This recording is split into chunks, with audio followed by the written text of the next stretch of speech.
Muito bem, são 7 horas e mais 24 minutos. A partir de agora a gente vai bater um papo com Valdir Santos, ele que é advogado da União, membro da Comissão Especial de Combate à Corrupção da OAB Bahia, presidente do Tribunal de Ética da OAB, conselheiro da OAB e idealizador do Conselho de Cidadãos. É muita coisa junto. Doutor Valdir, bom dia, tudo bem? Bom dia, tudo bem, Rafael? É um prazer estar aqui falando para os ouvintes da Rádio Excelsior, no programa Na Boca do Povo. Mais uma vez é uma oportunidade fantástica de colocar alguns pontos de vista, alguns temas importantes para a sociedade. Ok. Atualmente o cenário do Brasil tem sido de intensas mudanças e turbulências. Com isso vem se falando muito a importância do voto consciente na sociedade.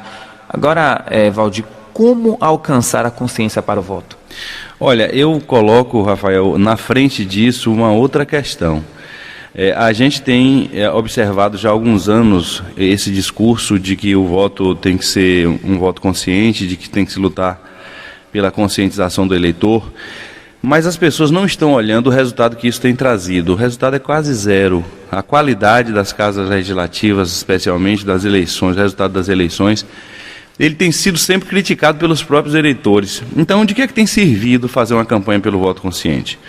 O que eu tenho proposto é que, já que a gente tem que reconhecer que a luta pelo voto consciente, apesar de ser uma luta imprescindível, importantíssima, mas ela não tem, já que ela não tem surtido efeito, o que tenho defendido é que a gente troque essa luta, essa energia, canalize essa energia para lutar pelo candidato consciente.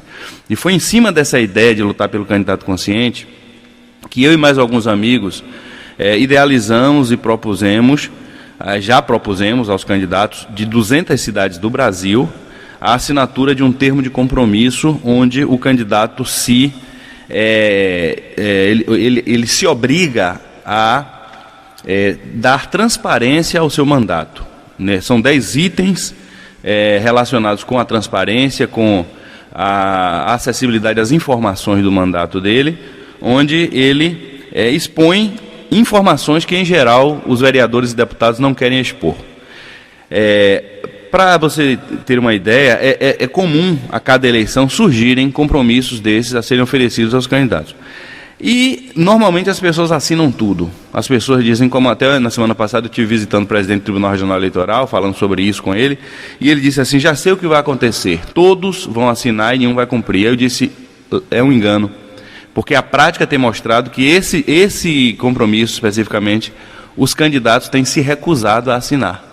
Os outros, as pessoas assinam, os que já foram apresentados, e até alguns que têm sido apresentados hoje. Por que assinam? Porque tem promessas do tipo, vou lutar contra a corrupção, vou lutar pela transparência. É fácil dizer isso, e depois é fácil dizer porque é que não conseguiu vencer a luta. Mas o que nós estamos propondo são 10 compromissos onde o candidato não está prometendo lutar por nada, não. Ele está dizendo, eu vou fazer isso que só depende de mim.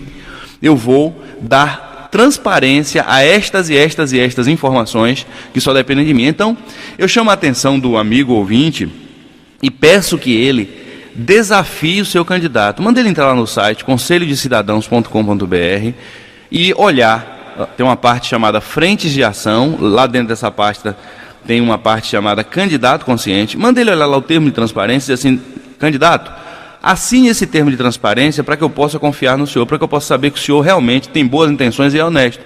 Se ele lhe der qualquer resposta diferente do sim, mande uma mensagem para a gente pelo site, dizendo o que foi que ele respondeu, porque, infelizmente, Rafael, nem resposta de alguns estamos encontrando. Nós temos aqueles vários que já assinaram, e isso é fantástico, porque isso dá credibilidade à ideia que tivemos. Nós temos pessoas do Brasil inteiro, inclusive de cidades onde nós não mantivemos nenhum tipo de contato, a pessoa soube pela internet, as pessoas nos procuraram e se dispuseram a assinar. Nós temos alguns candidatos de Salvador que já assinaram, e é muito simples, é só pegar o celular e fazer uma gravação em vídeo. Nós divulgamos, quer dizer, nós acabamos até fazendo uma propaganda para o candidato, mostrando que ele é sério, e as pessoas estão recusando isso. De que maneira? Silenciando, porque ninguém tem coragem nem de dizer assim, eu não vou assinar por esse motivo, porque se disser, não vou assinar porque discordo do item número tal, nós esclarecemos lá no próprio documento, não é preciso você concordar com todos, assuma só aqueles que você acha que deve, pois eles preferem silenciar. Então nós estamos hoje num cenário em que a gente, ao falar do voto consciente, a gente está dando a responsabilidade pelo problema sério a crise moral que nós temos hoje na política, a gente está dando a culpa para o eleitor. E a gente esquece de dar essa responsabilidade para o candidato. Por isso, eu hoje defendo muito mais o candidato consciente do que o eleitor consciente. Agora, para a pessoa que está em casa, está no trabalho, está no carro, e sempre quando tem horário político, a pessoa vai lá, acompanha todos os candidatos, e a gente vê um monte de coisa. Às vezes tem até promessas loucas. Como é que a gente faz para a gente definir qual o critério que a gente usa para dizer assim, não, aquele ali é o candidato certo que eu vou votar? Quais são os critérios que devem ser olhados na hora do voto? Olha, a primeira coisa que a gente deve ter consciência é de que aqueles candidatos que aparecem ou que aparecem mais não são os únicos. Porque aí eu vou voltar um pouco para transferir a responsabilidade neste particular para o eleitor. Por quê?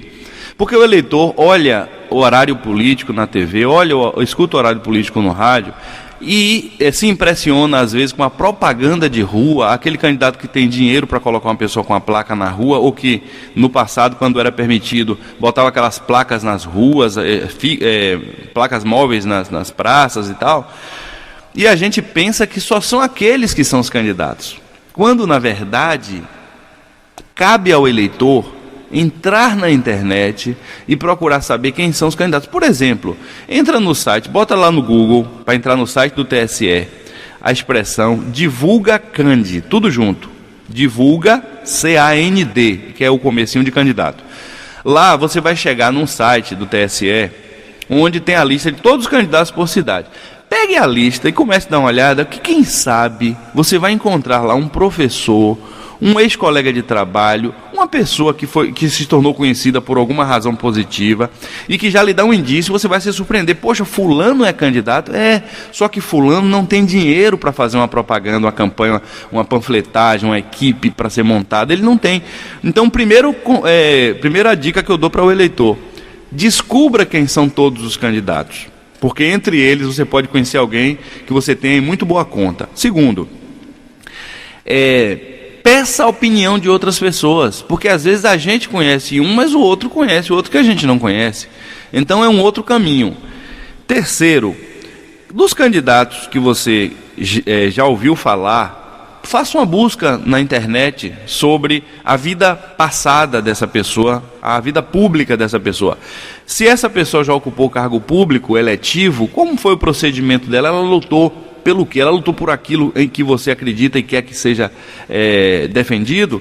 Ou ela foi uma pessoa omissa? Porque esse é um grande problema. Nós temos políticos honestos. Essa é uma coisa que as pessoas têm que ter consciência. Nós temos hoje vereadores honestos, deputados honestos, senadores honestos, mas que infelizmente, na grande maioria, são honestos e omissos por medo. Eles convivem com a corrupção na cadeira ao lado. Nós temos aqui em Salvador vereadores honestos que, quando eu tenho oportunidade, são pessoas que eu conheço, eu digo: olha, eu tenho uma crítica a você está desperdiçando uma cadeira, porque aquela cadeira que você, que é honesto, está ocupando, deveria ser ocupada por alguém que seja ao mesmo tempo honesto e comprometido com a honestidade. Porque uma coisa é você não roubar, outra coisa é você impedir que quem está do seu lado, exercendo o mesmo cargo que você, roube. E isso está acontecendo. Nós temos pessoas que estão respondendo ações de improbidade por casos escandalosos que todos sabem que aconteceu realmente, casos que aconteceram realmente e que estão em fase de apuração, mas quem está dentro da Casa Legislativa sabe que são fatos verdadeiros, e essas pessoas convivem como se fossem como se elas partilhassem o mesmo pensamento, e isso não pode acontecer porque dá péssima impressão para o cidadão. Então, temos pessoas honestas na política. Ora, se temos honestos que mesmo nesse cenário de compra de voto que nós temos, conseguem ganhar, imagine quantos honestos deixam de ganhar por isso, por serem honestos, exatamente por isso. Então nós temos milhares de pessoas pelo Brasil que são honestas e que perdem a eleição por serem honestas. Então minha resposta para você procure esses candidatos, vamos procurar quem são esses candidatos honestos e que às vezes até uma pessoa conhecida nossa, um colega de trabalho, poderia ser candidato e não é por falta de incentivo. Então, se hoje a pessoa disser: olha, eu já olhei todos os 1.037 ou 1.000 e tantos candidatos que Salvador tem, por exemplo, para falar do número de Salvador, e não encontrei nenhum com o qual eu concorde que eu possa confiar, pense na próxima eleição em procurar aquele seu colega de trabalho, aquele seu colega de faculdade, aquele seu vizinho, ou aquela pessoa que até você não tem aproximação, mas você se aproxima e sugere a essa pessoa que se filia a um partido, que se candidate. Porque a gente reclama da falta de bons candidatos, mas a gente não se apresenta para ser candidato, já que todo mundo se considera honesto, e muito menos a gente incentiva pessoas em quem a gente confia a que se tornem candidatos. Nós podemos providenciar, mas em lugar disso, em lugar de providenciar bons candidatos para todos, o que é que a gente faz? Fica caladinho em casa só reclamando. E dizendo que política é um lugar onde ninguém deve se meter. Como não se meter? A gente não tem para onde correr. Os cargos serão ocupados por pessoas que vão se apresentar. Então vamos lutar para que mais pessoas boas se apresentem. E não vamos ficar desestimulando gente honesta a entrar na política, porque senão a coisa só vai piorar. São 7h34, agora a gente vai para o intervalo comercial. Daqui a pouco a gente volta conversando com o advogado Valdir Santos. Na boca do povo. Muito bem, são 7h39, 7h39, voltamos aqui a conversar com o advogado Valdir Santos, ele que é coordenador do Comitê contra o Caixa 2 e ainda é presidente do Tribunal de Ética da OAB, e está aqui conversando com a gente sobre o voto consciente. Tem uma pergunta aqui do Carlos Augusto, ele diz o seguinte: professor Valdir, bom dia. A gente sabe que a compra de voto acontece ainda de forma muito sutil em todos os cantos do Brasil. Mas de quem é a culpa? É do eleitor que compra ou é do político que vende? E como é que faz para se denunciar um caso desse? Carlos, bom dia. Uma primeira coisa que eu queria observar ao responder sua pergunta, Carlos, é a seguinte: as pessoas valorizam bastante essa informação em relação à compra de votos como se isso fosse fator definidor das eleições. O que há de muito mais grave na política do que a compra de voto, ou seja, não grave pelo ato em si, mas pela consequência, é a compra do apoio. Muitas vezes a pessoa é induzida, orientada a votar em determinado candidato porque a liderança do seu bairro, a liderança da sua cidade, da sua região, da sua instituição, tem aquela pessoa, retrata aquela pessoa como sendo uma pessoa comprometida com as causas que interessam aquela coletividade. Quando, na verdade, aquela pessoa está recebendo para isso, está recebendo um valor de caixa 2, desviado muitas vezes de verba pública, para fazer aquela campanha. E o público está sendo enganado. Então, isso é o que define, principalmente nas eleições de deputado, o resultado das urnas, né? Porque você tem cidades, por exemplo, em que em 2010 um candidato teve 5 mil votos, aliás, em 2006 ele teve 5 mil votos, em 2010 ele teve 300 votos, e em 2014 ele teve 4.500 votos. Então, o que foi que aconteceu?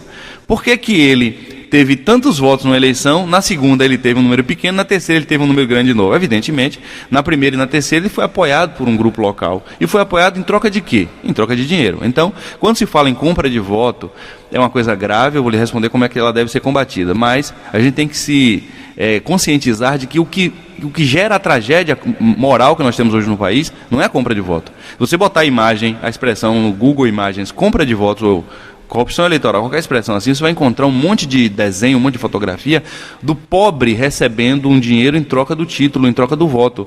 Mas essa não é a realidade. Essa é a realidade que as pessoas têm, a imagem que as pessoas têm da compra de votos. Mas não é o pobre que está recebendo dinheiro para votar, até porque quem compra o voto não tem a garantia de que o voto vai ser entregue. Agora, quem compra o apoio, que significa quem compra o pacote de votos, aí tem a garantia. Por quê? Porque tem a zona eleitoral para conferir se ali teve 500, 4.000, 2.000, 5.000, 3.000 votos, 10.000 votos, pronto, paga pelo produto.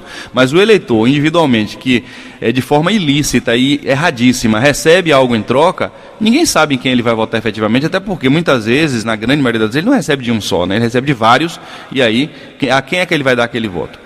Bom, mas de qualquer forma, como coibir tanto uma coisa como outra? Todas as vezes que alguém compra um voto, não compra com dinheiro do bolso, não compra com dinheiro honesto, compra com dinheiro fruto da corrupção. Então a melhor forma da gente impedir a compra de voto é estancar a sangria de dinheiro público, o desvio de dinheiro. As pessoas pensam, não, as empresas estão dando dinheiro para a pessoa comprar voto. Não é para comprar o voto do indivíduo. Esse dinheiro com que se compra voto e com que se compra o apoio, predominantemente ele vem de onde? dos nossos impostos através de superfaturamento, de desvios de conchavos nas licitações fraudadas.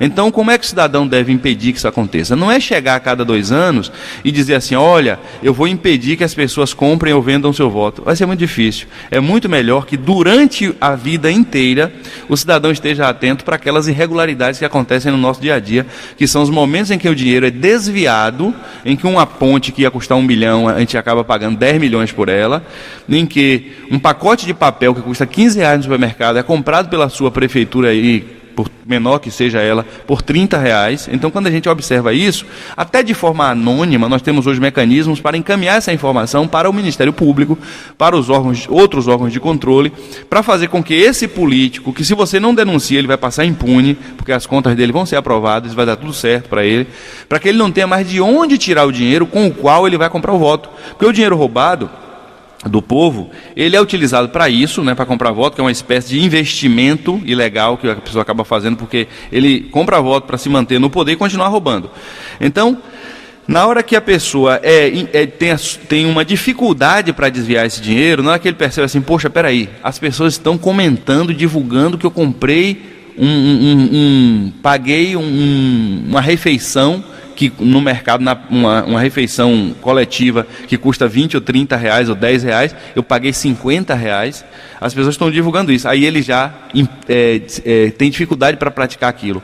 Por quê? O melhor remédio contra a corrupção é a luz do sol. O melhor inseticida contra a corrupção é a luz do sol. Por quê? Porque ninguém pratica a corrupção com todo mundo vendo, só pratica na surdina. Então, na hora que as pessoas lutam pela transparência e exigem que as coisas sejam expostas e mostram nas suas redes sociais os absurdos que estão acontecendo todo dia, isso intimida o corrupto. Intimidando o corrupto, ele vai ter dificuldade para desviar dinheiro e vai ter dificuldade para comprar voto. De outra maneira, é uma perda de tempo a gente lutar somente contra o ato de comprar voto, o ato de vender voto. O que a gente tem que fazer é tirar da mão dele esse dinheiro ilícito, e a gente pode fazer isso. Dentro dessa ideia que eu venho defendendo, que é o Conselho de Cidadãos, as pessoas podem acessar conselhodecidadãos.com.br, nós temos 12 frentes de ação com as quais a gente pode cercar a prática da corrupção, impedindo que ela aconteça em alguns casos ou reduzindo a sua incidência em todos os casos. São várias formas de agir. A primeira reação que as pessoas têm, peraí, mas eu vou denunciar o corrupto, eu vou correr risco e minha família. Não, você não vai denunciar o corrupto. Você vai colaborar com pequenas tarefas de casa, do seu computador, do seu celular, sem ninguém saber que foi você que fez. Por exemplo, neste exato momento, eu falei há pouco sobre uma das frentes de ação, que é o candidato consciente, que é a busca de candidatos comprometidos com a transparência, e nós nesse momento estamos precisando de pessoas em todos os municípios do Brasil que façam uma tarefa muito simples, que nos forneçam o link do Facebook desses candidatos, para que nós possamos colocar na página dele a informação sobre o termo de compromisso, para que ele não possa alegar depois que não sabia. E isso vai interferir no resultado da eleição. Por quê? Porque o eleitor honesto, ele vai votar em candidato honesto. Ele vai dizer, olha, o candidato que eu escolhi não vai assumir o compromisso de transparência, então eu não voto mais nele. Eu vou votar em quem vai assumir. E é isso que eu peço a todos os eleitores do Brasil que façam. Procurem ver quem é que se comprometeu com a transparência para poder votar neles. Fazendo isso, nós vamos ter não somente pessoas honestas, como pessoas corajosas e dispostas a lutar contra a corrupção. No momento em que a gente faz isso, a gente vai ter vereadores, como acontece em muitas cidades do interior, não para ficarem 10 minutos por semana para fechar uma ata ali dizendo que não aconteceu nada para votar um projeto de lei por ano. Nós vamos passar a ter fiscais, que é para isso que o vereador existe. O vereador não existe somente para fazer lei. A principal atribuição do vereador é fiscalizar. Então, no momento em que o vereador... Nós elegemos vereadores honestos e corajosos e dispostos, que vão pegar aquele dinheiro, que é muito dinheiro para trabalhar 10 minutos por semana, né? Tem cidades que você ganha 4, 5, 6, 8 mil reais para trabalhar 10 minutos por semana. Na hora que você pegar esse dinheiro e pagar alguém que efetivamente vai fazer pela população, não é para dizer assim, vou... levar pessoas para Salvador, para o médico, vou dar carona para ir para a cidade vizinha para fazer um raio-x. Não é isso que o vereador tem que fazer. Porque com que dinheiro é que ele faz isso? Não existe verba pública na mão do vereador para isso. A verba pública para isso está na mão do Poder Executivo. O vereador tem que batalhar para que a prefeitura tenha suas ambulâncias, suas UTIs móveis, sua estrutura hospitalar para atender as pessoas. Não ele pegar dinheiro do bolso para ficar transportando doentes, aproveitando a carência, a pobreza das pessoas para ganhar voto. Então, na hora que você tiver vereadores efetivamente se dedicando a fiscalizar o Poder Executivo, o dinheiro sobra, porque o desvio diminui, e com o desvio diminuindo, não vai haver dinheiro para comprar o voto. Então, meu amigo Carlos, a forma de se coibir a compra de votos é trancando a sangria de dinheiro público que existe hoje. E quem é mais errado? Ambos são errados, ambos estão cometendo ilícitos, não existe um mais errado aí não, os dois são errados. Agora, os dois erram duas vezes, porque o comprador de votos, o político comprador de votos, além de ser um político, ele é também um cidadão. E o cidadão, além de ser cidadão, ele é eleitor. Então, sendo cometido o erro nas duas posições, nós erramos duas vezes. O eleitor que vende sua consciência e seu voto está errado, mas o eleitor que não procura escolher bem o candidato também está errado. Então, ele erra duas vezes. E o candidato? Ele erra quando compra o voto, que ele está cometendo um ilícito, tanto quanto o vendedor do voto, como também na condição de cidadão, quando ele deveria ter uma postura de primar pela boa política e fazer com que a honestidade prevaleça, e ele não faz isso, ele está errando uma segunda vez. 7h49, tem um ouvinte para falar com a gente. Alô, bom dia. Bom dia. Bom dia. Bom dia, Valdir. Alô. Bom dia, estou lhe ouvindo. O senhor está fazendo falta na rádio. Obrigado, mas quem sabe um dia a gente Nada. volta a fazer. Oi? Quem sabe um dia a gente volta a fazer um programa aqui na rádio. Com certeza. O senhor que deveria ser o homem que estivesse lá dentro. Porque ser um homem honesto, eu vi os seus programas, sempre foi um homem honesto. O senhor que deveria estar lá dentro, na junta daquela coja de cachorro que tem lá. Mas eles vão sair em nome de Jesus. Então eu gostaria de dar um abraço ao senhor, porque o senhor está certo, sim. Porque o vereador, eu acho que ele não tem dinheiro. Mas tem alguns vereadores que eles se candidatam só para receber o dinheiro e não fazem nada. Porque aqui onde eu moro tem vereadores que não fazem nada pelas pessoas. Agora eu não sei porquê. Às vezes a gente vota, às vezes é porque é de parentesco, mas eles não fazem nada por nós. Eu mesmo nunca pedi nada, vereador, nem eu, nem minha família. Nós nunca tivemos um emprego por vereador. A minha família não, mas aqui onde eu moro, tem muitas pessoas que não fazem concurso e estão tudo trabalhando, sem fazer concurso, às vezes nem ler direito não sabe. Agora nós, algumas pessoas que passam pelo concurso, o senhor deve estar sabendo há um ano atrás, eu sou aquela pessoa que lutou, que passou no concurso e botou outra pessoa e eu fiquei a ver navio, estou até hoje a ver navio. Então o senhor é que tem que estar lá dentro, pessoas como o senhor e outras pessoas que eu vejo aí na rádio falando, que deveriam estar lá dentro para estar observando, principalmente os vereadores, não tanto os vereadores, mas alguns deles que são desonestos, como os deputados, que são os piores senadores, são as piores criaturas que nós colocamos lá dentro. Um bom dia, Valdir, um bom dia, Rafael. Bom dia, minha querida. São 7h51, 7h51. Tem 30 segundos aqui para o senhor responder uma pergunta da Tainá. Ela colocou assim: só voto branco e nulo, porque aí eu não ajudo a botar ladrão lá. Ajuda sim, Tainá. Quando você vota branco e nulo, você deixa por conta das outras pessoas a escolha dos candidatos. E você que tem essa indignação deveria aproveitar a sua indignação, quer dizer, você não é uma pessoa que está aí alheia a tudo, não, você está preocupada, mas canalizar essa energia, essa insatisfação, para escolher entre os que estão aí os melhores e também para fazer com que mais outros candidatos que não estão ainda disputando passem a disputar. Quando você vota branco e nulo, até tem uma coisa que de 2 em 2 anos circula muito na internet, dizendo que a eleição é anulada. Isso é uma coisa falsa. De 2 em 2 anos, o TRE e o TSE divulgam a informação, a orientação de que não anula a eleição se você votar nulo e branco. É uma coisa um pouco mais complexa para explicar, mas é porque as pessoas fazem uma confusão com essa expressão anular. A lei não prevê essa anulação. Se tiver, por exemplo, você tem 50 mil eleitores numa cidade, se somente 100 eleitores ou 200 eleitores votarem, a maioria que vai decidir. A maioria desce 100, não anula a eleição de forma nenhuma. O que anula é outra coisa. É se você tivesse uma eleição com esses 50 mil e fosse anulado o voto dessa quantidade grande, por decisão judicial. Não é o eleitor anular o seu voto e achar que com isso vai anular a eleição. Então, não vote nulo, não vote em branco. Escolha entre os candidatos aí aquele que você considera mais adequado. Pode não ser o ideal para você, mas tem muitos candidatos que você não conhece. Não se deixe levar somente por aqueles que têm espaço na televisão e no rádio. Não se deixe levar somente por aqueles que têm dinheiro para botar propaganda na rua.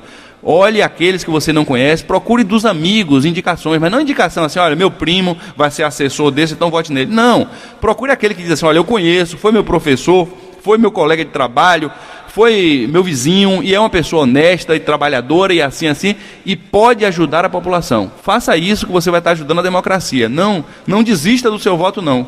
Contribua. E essa sua indignação também dá um indício de que você pode ajudar o Conselho de Cidadãos, porque o Conselho de Cidadãos é uma iniciativa aberta a qualquer participante, inclusive quem tem filiação partidária, se quiser chegar lá e participar, ajudar, vai poder, porque não há espaço para a pessoa utilizar a sua tendência partidária para direcionar nada. A pessoa vai chegar lá e vai cumprir tarefas simples, 15 minutos por semana, a pessoa pode ajudar a transformar esse país. Hoje, nesse momento, nós estamos lutando pela ideia do candidato consciente, está dando resultado, porque já tem vários candidatos de Salvador e de outras cidades do Brasil que assumiram o compromisso, mas nós temos outras frentes de ação que não têm ligação direta com nenhum momento específico, como é o caso de agora, mas que durante o período inteiro a pessoa pode lutar pela democracia e pelo combate à corrupção. E só para finalizar, Rafael, o Conselho Federal instituiu uma campanha nacional chamada Contra o Caixa 2. Qualquer cidadão pode entrar no aplicativo, pode baixar o aplicativo, qualquer que seja o seu sistema operacional, botando lá a expressão Contra o Caixa 2, ou OAB Contra o Caixa 2, e mandar a sua denúncia sobre Caixa 2, porque nós tivemos uma mudança na regra eleitoral, hoje não pode mais empresa doar a candidaturas, então é muito provável que o Caixa 2 aumenta.